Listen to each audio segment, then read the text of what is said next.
All right, great. Yeah, good morning, everybody. Happy New Year. Let's jump right into it by reviewing the December 2025 Finance Committee meeting minutes.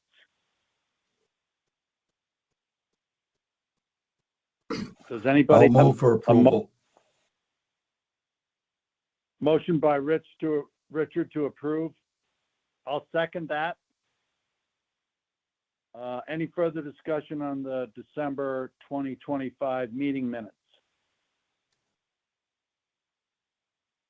Hearing none, all in favor? Aye. Aye. Very good. Moving along then, I think the keystone item for our agenda this morning is the NRCC Ag CWIP proposal, right? That's Claire, do you right. want to take us? Yeah. Yeah, I can. So I did send this out in the email that went around a couple days ago. I'm going to go through the budget and then just a little bit of the narrative. I think it's pretty straightforward, just in general.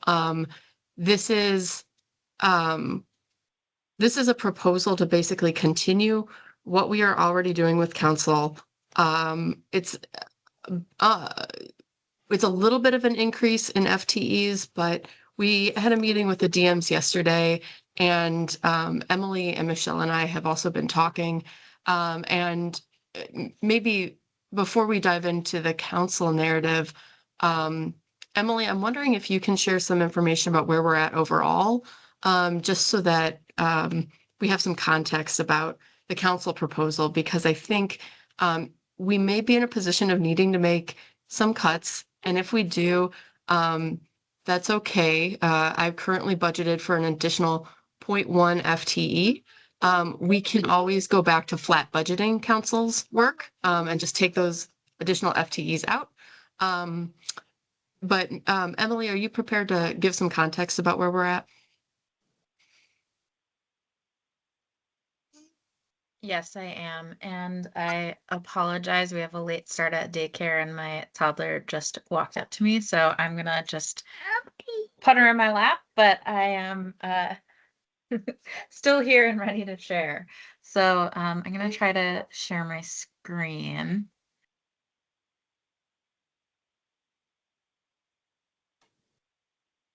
Let's see here.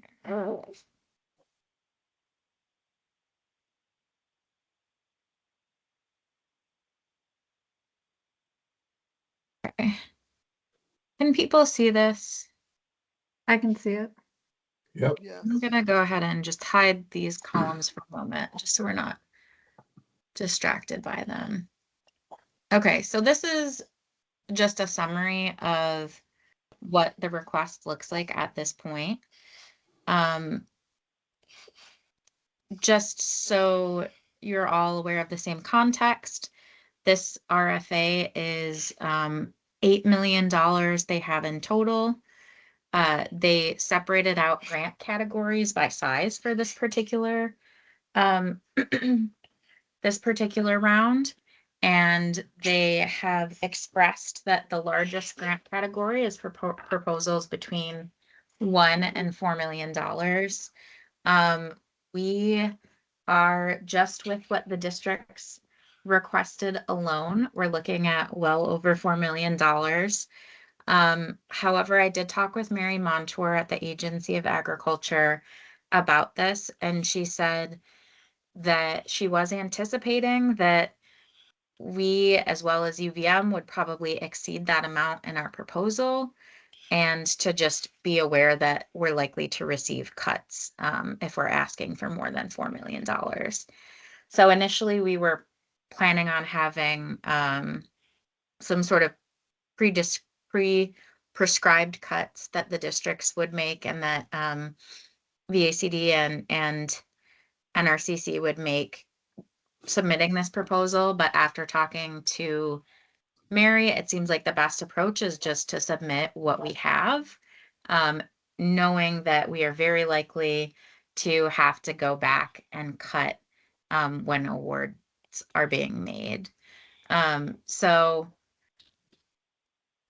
you can see the district total, let's see, the district total request, not including VACD support for Otter Creek, is just under 4.5 million. Including VACD support for Otter Creek, it's a little bit more.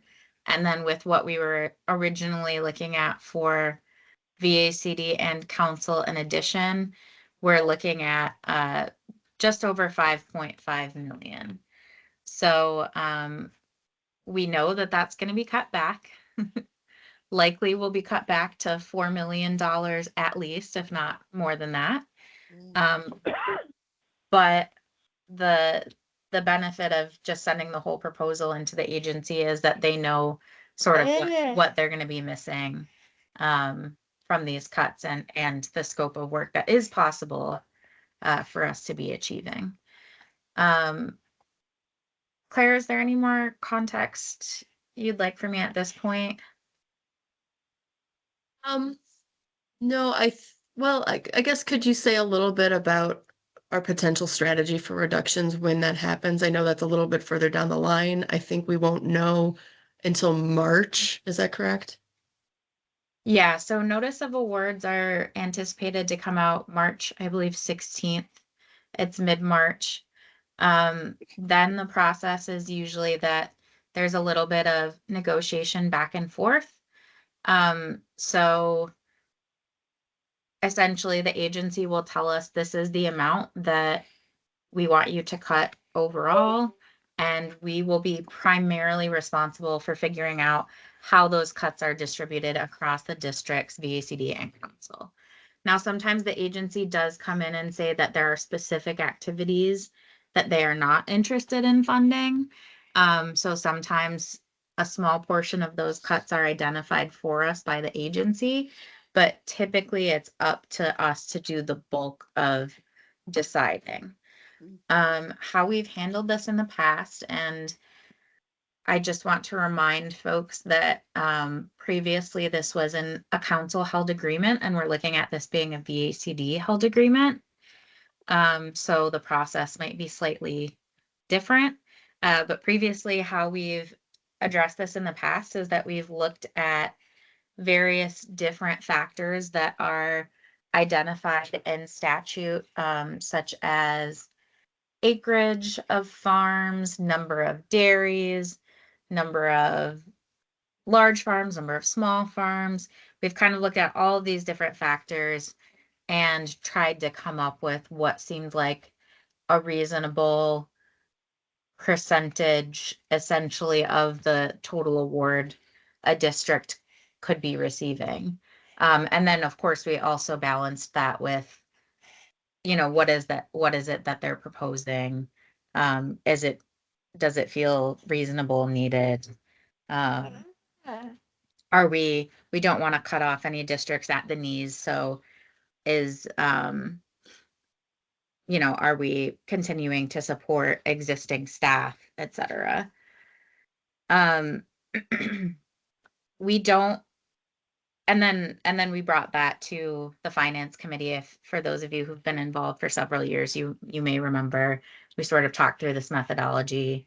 You folks looked through the numbers we came up with and gave it the approval. So we're looking to do a similar process this year. But of course, the council finance committee is not the same authorizing body, I guess, if we're holding the agreement under VACD. But we have an agricultural advisory committee that's made up of staff, a couple district managers and a couple senior ag staff in the districts. So our goal is to bring it to them first and have them come up with some criteria that seem fair for evaluating these proposals and how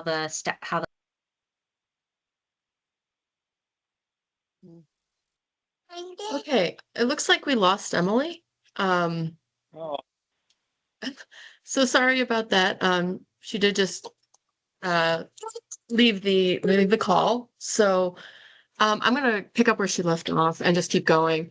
Oh no, she's rejoining. Okay. Sorry about Hi, that. Can Emily. you still hear me? Yes.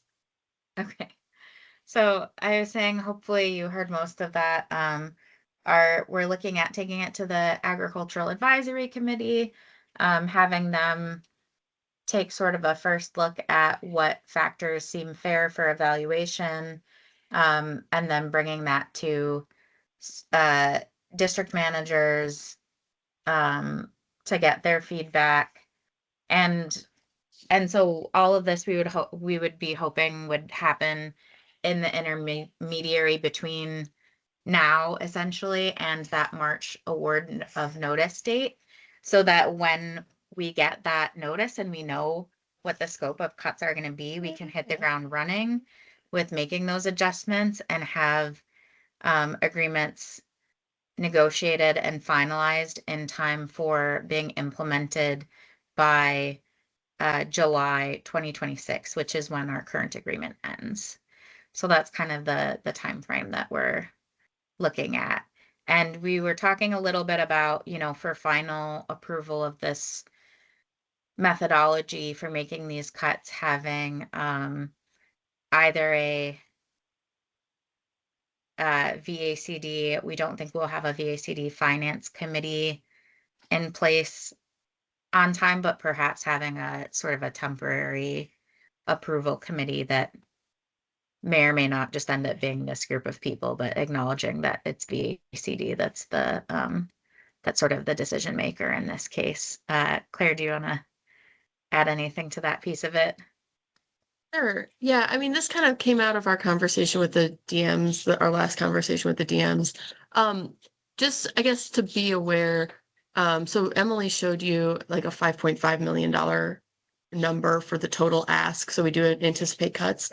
That said, we've already done a lot of work to identify places where we think cuts can be made. So for example, like Poultney Meadowy is going to be shifting, I think, some of their staff to a different grant source, and some things like that that we're already working on. And so ultimately, we are going to try to do that sort of self-identified cuts, and I think through that process we can actually get the number we end up with is much closer to the 4 million mark. I know Michelle has been working pretty hard to identify cuts that can be made within VACD.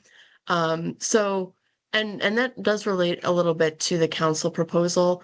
Like I mentioned at the beginning, I budgeted for an increase of 0.1 full-time position equivalents. And mostly that was a little bit of my time and a little bit of Julia's time increased. And I can go over what that would cover, but if need be, we can always cut back to our current levels of funding. And that would be a little bit of a, getting us towards the overall $4 million goal. I think in terms of the process about making cuts beyond that, as Emily mentioned, we're starting with, sort of a district-led process of trying to identify some criteria, some metrics that can be used.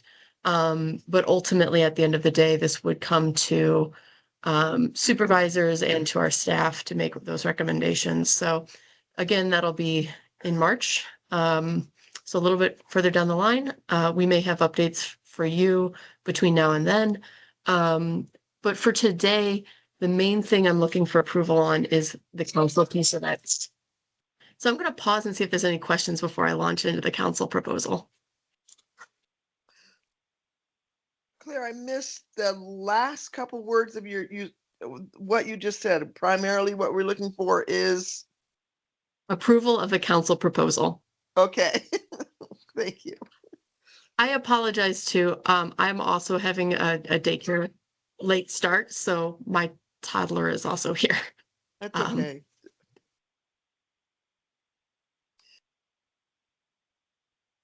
Yeah, thank you, Emily and Claire, for the background and context on all this. If Richard and Kate, are comfortable, let's jump right into the council proposal, which is what we're trying to take a vote on today, or are we voting on the whole 5.5? We're just voting on council. Okay. Which is the budget, right? That you, Yes. just a quick comment. I think it's a good, I concur that I think it makes a lot of sense to apply for the 5.5, even though we know it's going to get cut. Just, I mean, strategically, we should be putting that out there. I'm just curious, Emily, you talked about the ag advisory team. I'm just curious about who's on that team.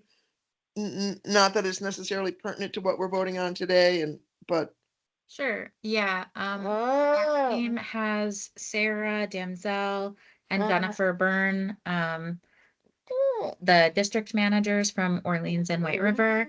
And then it also has Kate Wettergreen, who's a sort of senior ag staff at Franklin, and Heather Blunk, who's a senior ag staff at Wyndham.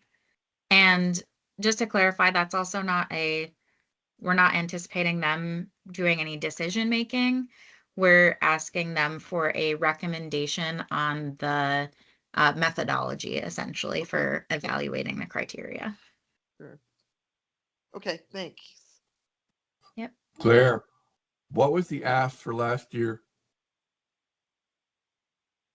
That's kind of hard to answer because we've had our current agreement started in 2022, and then we had an amendment to it in 2024. So currently, council is getting about $145,000 per year under our existing agreement. So the budget I'm going to present right now is a little bit of an well, it's hard to say because we're shifting some positions to VACD.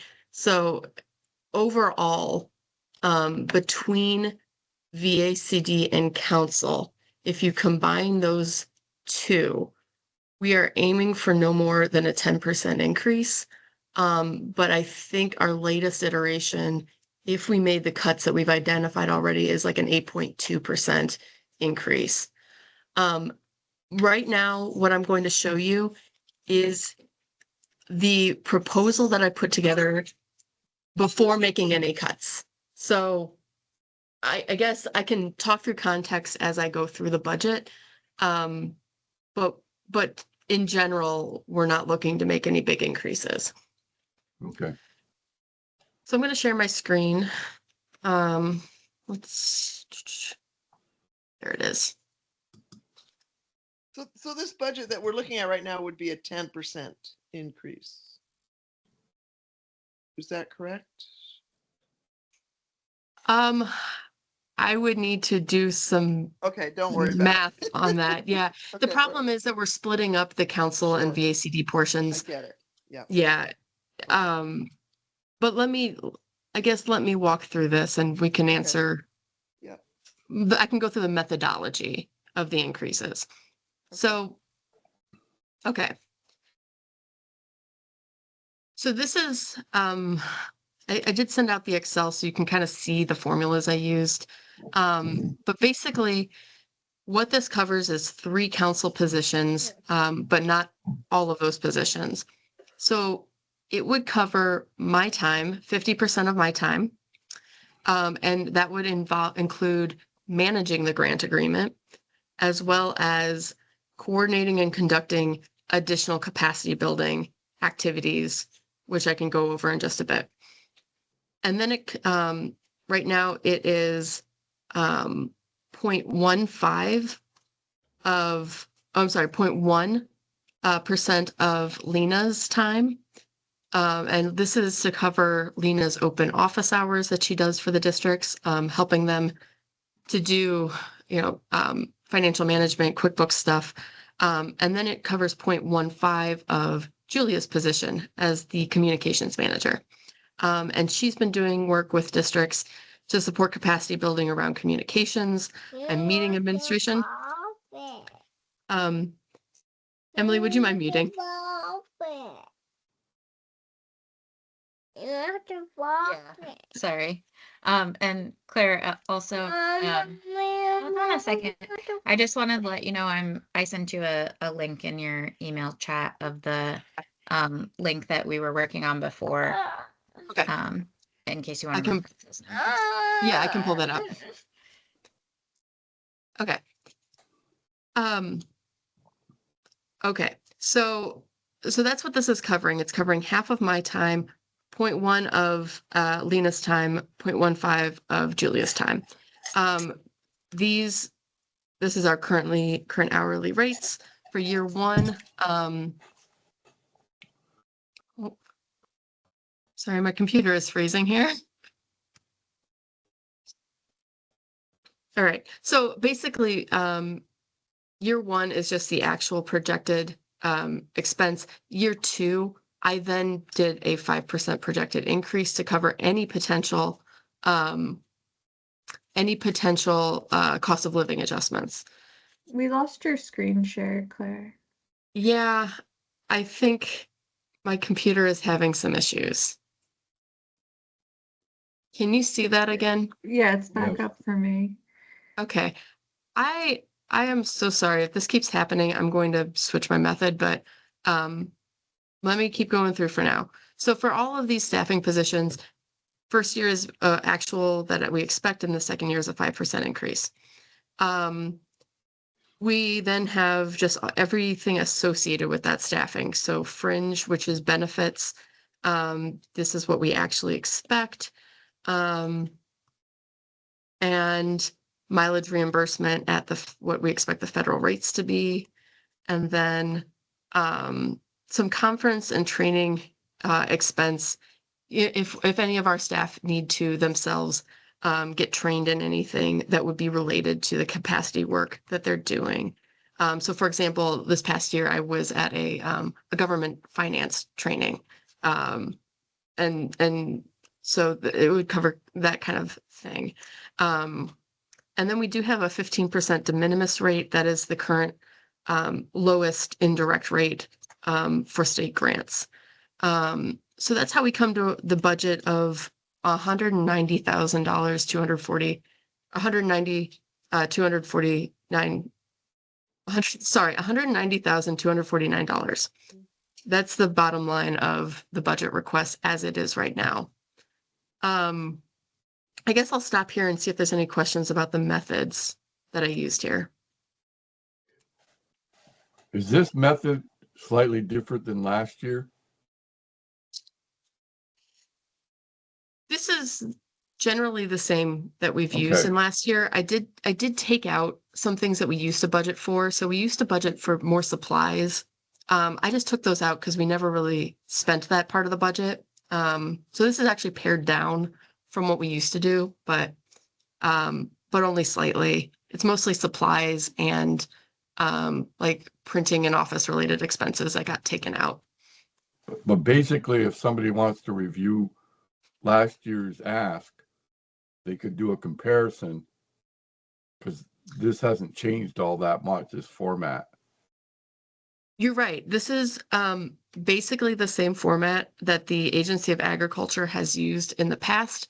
The one exception is that they used to divide all of this out by functional area.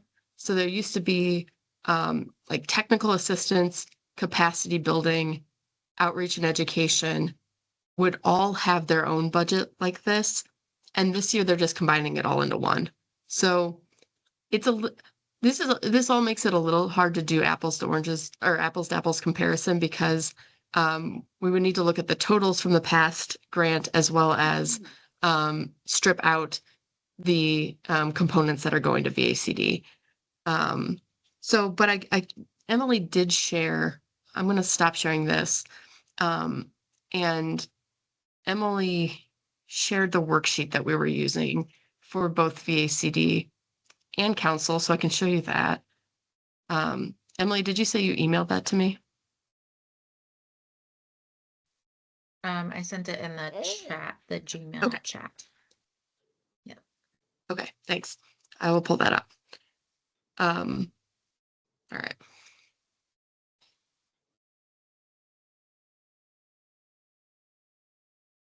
Actually, oh no, there it is. Okay. And there's a lot of other kind of noise in the spreadsheet, so the Yeah. council and VCD stuff is at the bottom. Yep, I'll pull that up. Okay. Let me share my screen again.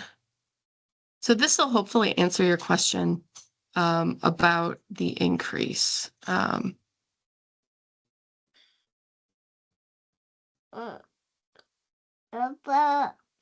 Okay.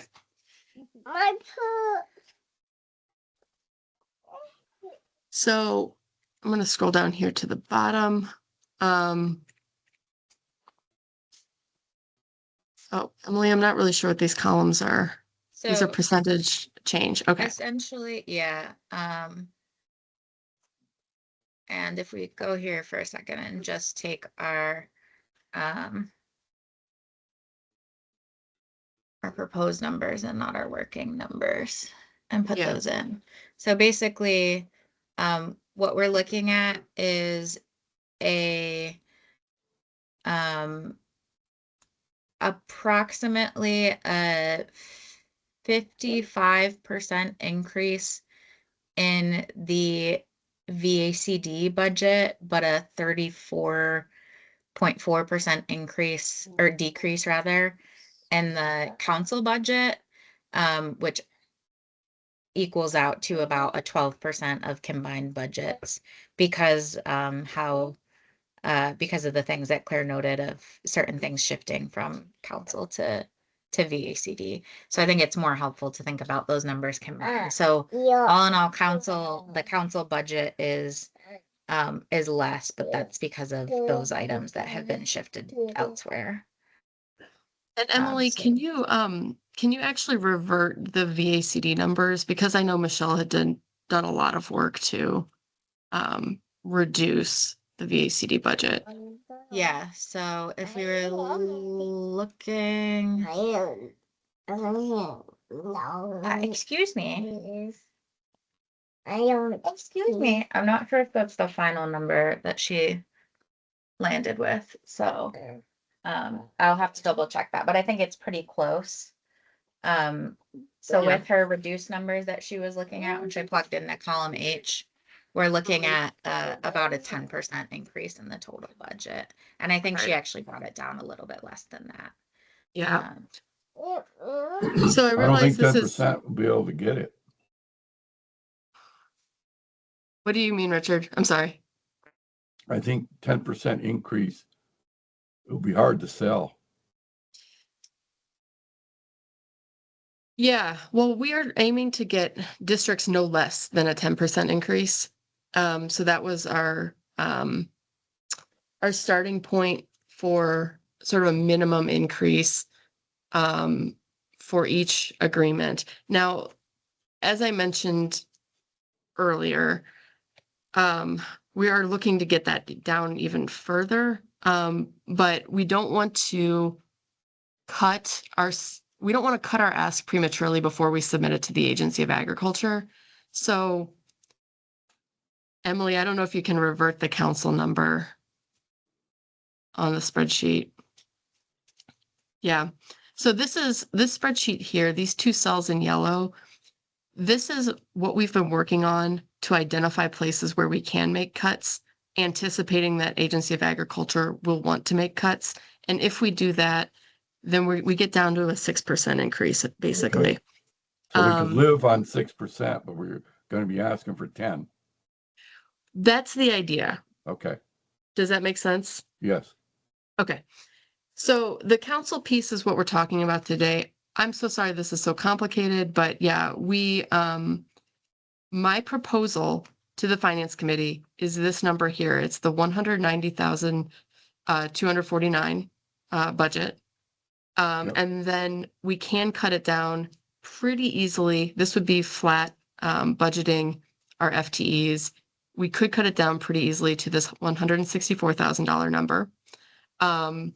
But, I can go over what that means in terms of services to districts and things like that.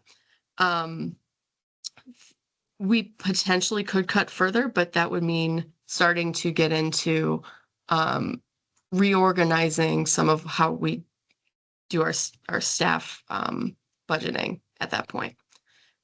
So that's the strategy. I am going to talk about what this would fund, just so you have some idea about why this, or what this money does for us. And from council's perspective, from my perspective for council, this is really our ability to provide services to districts. Our core services agreement we only have $50,000 out of that agreement for our own staffing for council. And that basically just covers bare minimum of having meetings. Nothing else really. So this Ag CWIP agreement is how we would do any amount of capacity building, either for council or for districts. And so I'm going to scroll down here to, what we would be doing. What I'm proposing under this grant agreement would be the following capacity development activities, including board trainings. So developing and hosting statewide district supervisor trainings and new supervisor onboarding, developing guidance documents for district board operations, developing and hosting trainings for supervisory union reps, developing guidance documents for council supervisory union reps, and then staff training for district staff. We do already do this with open office hours. So we're just proposing to continue that. And then periodic statewide meetings. So for example, this grant actually underwrote some of the trainings we did at our annual meeting. So we're trying to continue doing that, having trainings at our annual meeting, the VACD annual meeting. And then we'd like to explore more efficient ways of offering district services. So we're in talks with VLCT, the Vermont League of Cities and Towns, to figure out how we can leverage their existing trainings better for districts. So it would help fund my time doing that work with VLCT, and potentially developing sort of specific trainings with them. For Julia, it would fund website development. So her work on the council website and how we can use that to support districts and supervisory unions. She would also be continuing to work directly with districts. We'd like to continue working on guidance for district staff position descriptions, pay scales, benefits, process improvements, like how to better coordinate communication between districts around the events they're hosting. It might be that districts want to cross promote their events, or we can be more strategic in how we offer events at the district level. So just taking a look at that. And then this is all the work I'm doing to try to connect research into pre-existing state of Vermont resources that districts may have access to.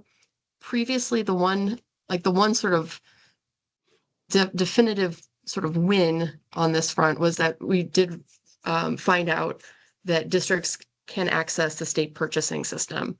But there's some other stuff in the works, such as the Municipal Equipment Loan Fund, the Municipal Employee Retirement System, office space for districts, things like that. So overall, we're trying to continue a lot of the work we're already doing, but we're trying to focus on things that we can do at the state level to help provide services more efficiently statewide. And so it's really focused on efficiency. That's it. So I guess I would take questions about, the scope of work this is supporting.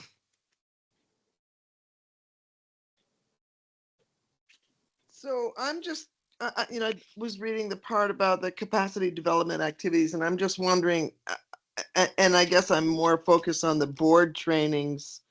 Are those happening now?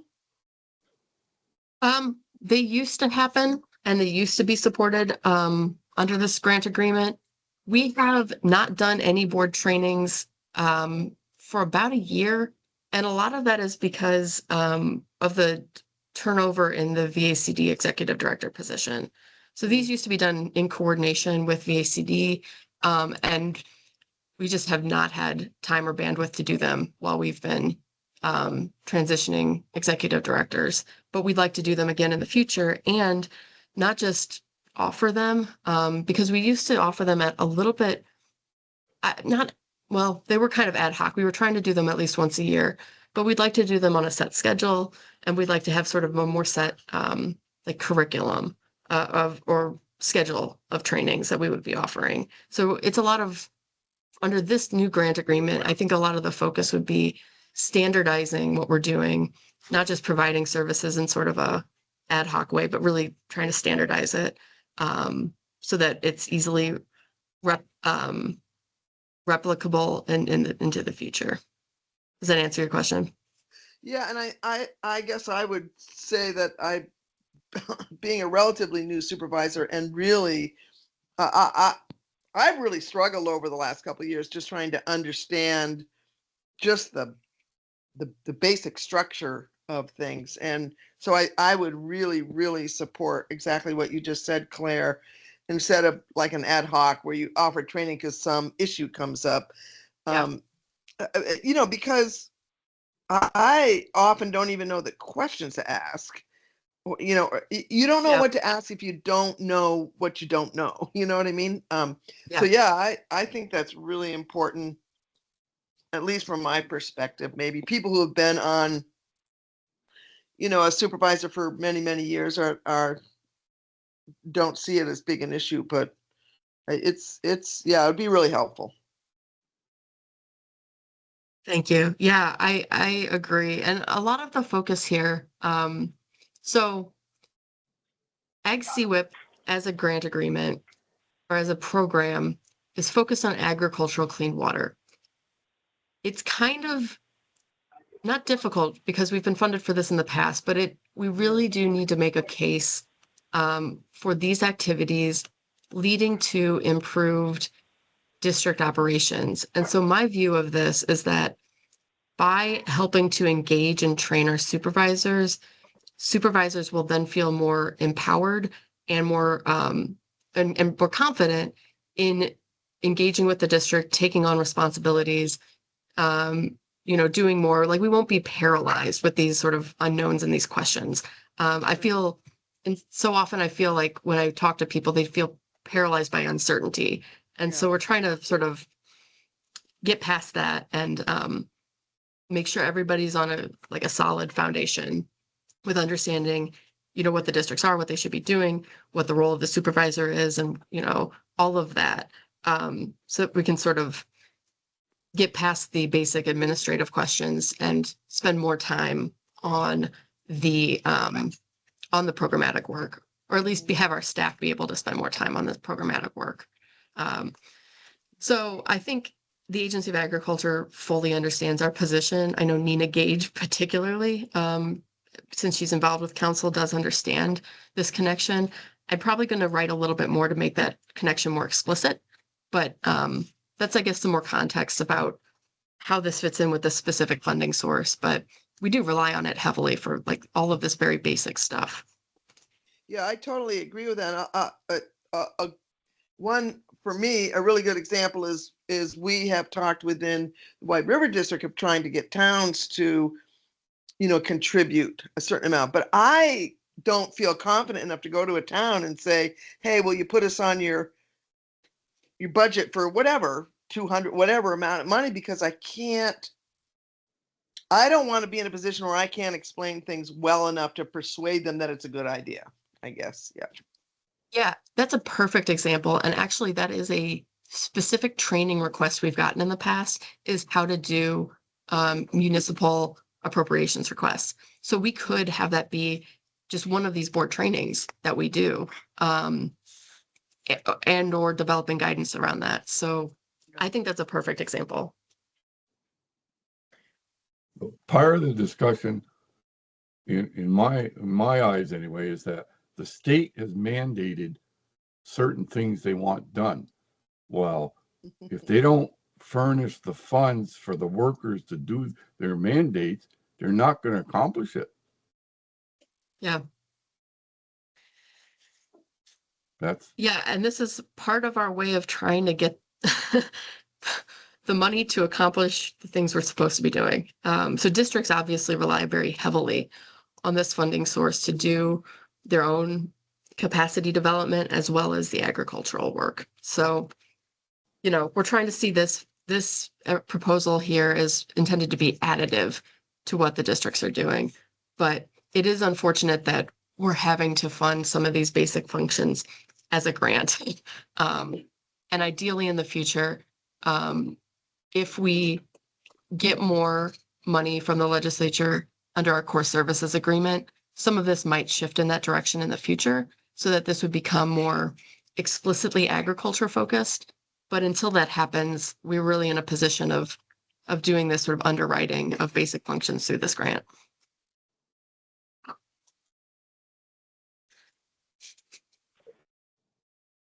Any other questions?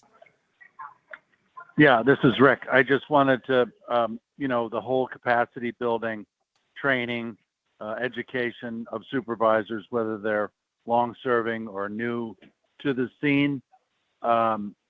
The per diem, right, Claire? The per diem is within the core services agreement. That's right. Okay, so it's not part of the Ag CWIP. No.